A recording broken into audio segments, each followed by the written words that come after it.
Weather update.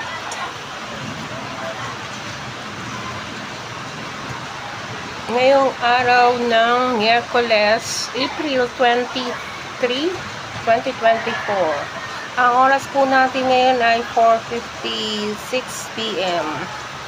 So, ayan guys, medyo malakas na rin ang ulan dito sa Caloocan.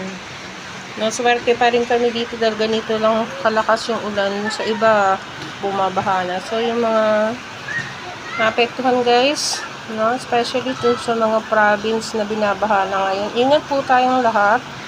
So, ayan. Dito yan sa North Caloocan. Ayan. Medyo malakas na. Kagabi din umulan na rin dito ng malakas. Ayan.